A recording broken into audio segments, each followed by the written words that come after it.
percaya Tuhan itu berapa? Macam-macam beribu-ribu. Okey, tidak sebenarnya. Kalau kita tanya orang Hindu yang faham agama dia, kita tanya dia akan jawab Tuhan itu adalah satu. Dan yang kedua, bila nak berdakwah dengan orang Hindu, tolong jangan guna Bible. Tak laku.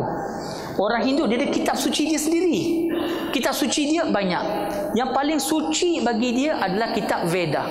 Dan kitab Veda ada 4 jenis. Rig Veda, Yajur Veda, Sam Veda, Atharva Veda. Dia ada kitab Upanishad, Purana, Smabrata, Ramayana, Bhagavad Gita, Srimad Bhagavatam, Tirukural, Tirumural. Banyak kitab-kitab dia. Okey, kita ambil contoh. Chandogya Upanishad. Okey, kalau kita ambil contoh ya. Jilid nombor 6, sloka nombor 2, mantra nombor 1. Dia berbunyi Ekam Evitiyam, bahasa Sanskrit. Artinya Tuhan itu satu. Tanpa ada yang nombor 2. God is one. Rupa dengan Kul Huwallahu Ahad. Tetapi Tuhan yang satu dipanggil dengan banyak nama yang berbeza-beza. Sama dalam Islam, Allah itu satu, tapi Allah ada 99 nama. Dan ada yang menyebut lebih daripada itu. Okey, Allah tu Ar-Rahman, Ar-Rahim, betul? Al-Khaliq, Al-Alim, betul? Allah tu Maha Adil, Maha Mendengar, Maha Melihat, sifat-sifat Allah. Allah tu satu, tapi dikenali dengan banyak nama. Kita ambil ayat lain. Svatashvatara Upanishad, sloka nombor 6, mantra nombor 9, berbunyi Nachasakati Janita Nachadipa. Siapa boleh ulang? Dengan tajwidnya sekali. Okey, maksud ayat ini adalah Tuhan tidak ada ibu bapa atau mana-mana kuasa lebih besar dari dia. Maka kita lihat ada persamaan dengan Islam. Lam yalid walam yulad dari segi makna. Ataupun dalam Yajur Veda bab 32 mantra nombor 3 berbunyi Na tasya pratima asti. Tuhan tak ada rupa. Tak ada rupa bagi Tuhan. Dari segi makna serupa dengan walam yakulahu kufuwan ahad. Ataupun doa yang cukup cantik dalam kitab Hindu. Cukup cantik doa ini. Dalam kitab Brahma Sutra of Hinduism.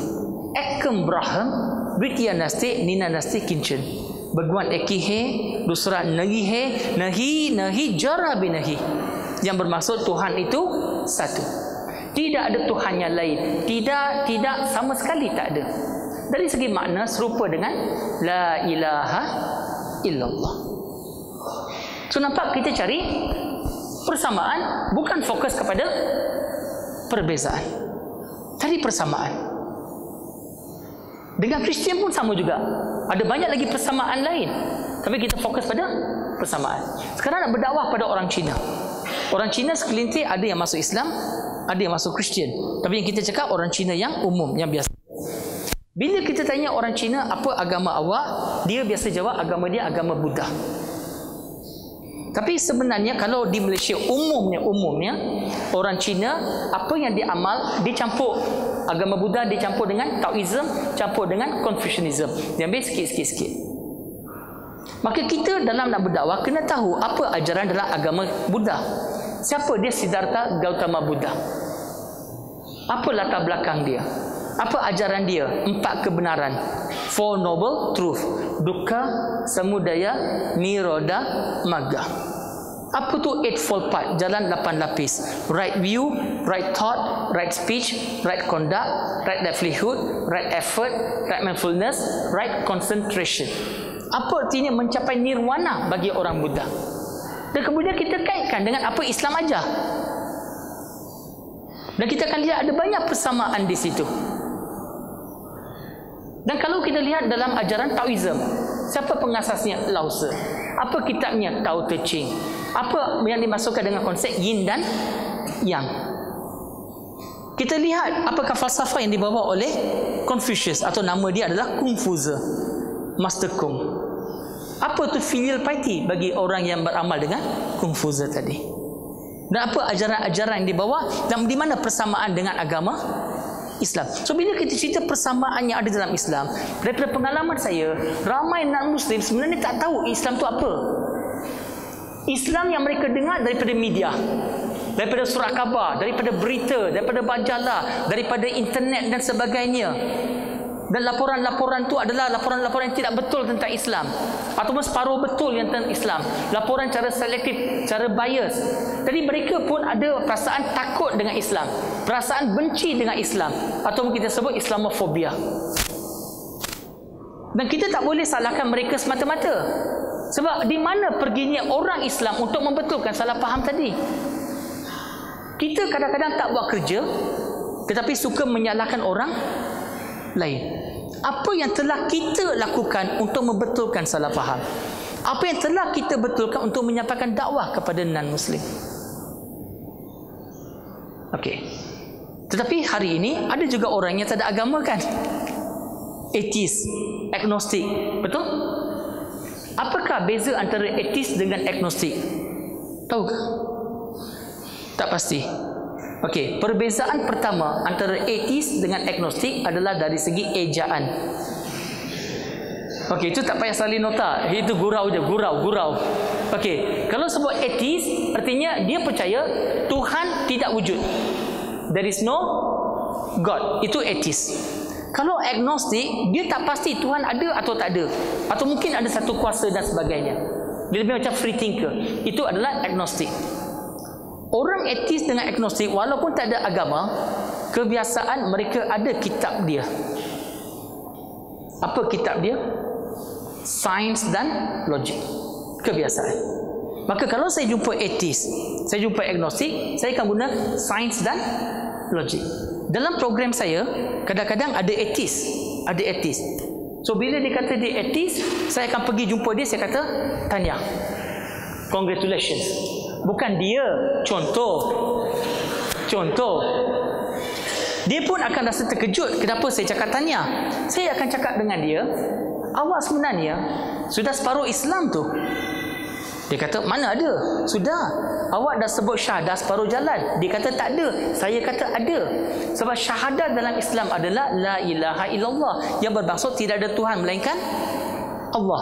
Dia sudah ucap la ilaha. Apa erti la ilaha? Tiada Tuhan. So mana-mana dia pergi, dia kan kata there is no God, there is no God. Dalam bahasa Arabnya apa? La ilaha, la ilaha, la ilaha. Kerja saya separuh dah siap. Saya hanya kena yakinkan dia illallah. Macam hari tu ada dalam perjalanan saya kena pergi Sri Lanka, nak ada program di sana. Di airport jumpa dengan satu couple daripada Eropah. Dan bila bincang-bincang, mereka kata mereka atheist. Saya kata, oh that's good. Dia kata baguslah. Because to be a good Muslim, you start by not believing in God. Dia pun macam terkejut lah, dia shock lah, terkejut. Saya kata, kejap. Sebab kita dalam Islam kata, la ilaha illallah, there is no God. Maka, kena buang semua Tuhan. Semua Tuhan you kena buang. Buang semua. Satu pun jangan simpan. Kosongkan. Kemudian, hanya ambil yang betul saja. Illallah. Hanya ambil yang betul. You see the point? Now you already first step, you dah betul dah. You tak percaya dah.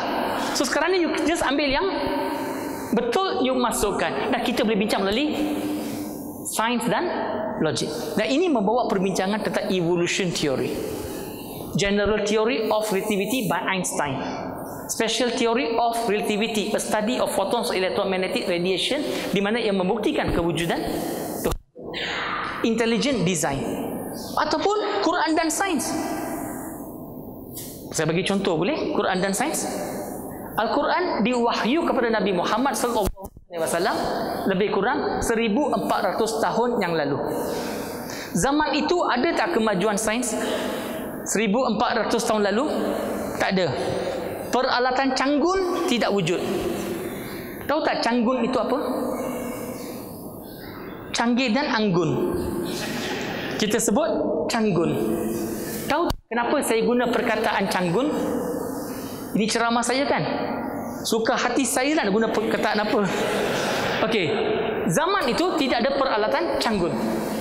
Tetapi dalam Al-Quran ada beratus-ratus ayat mencerita tentang penemuan sains moden hari ini. Contoh, Big Bang disebut dalam Al-Quran, surah Al-Anbiya, surah 21 ayat nombor 30.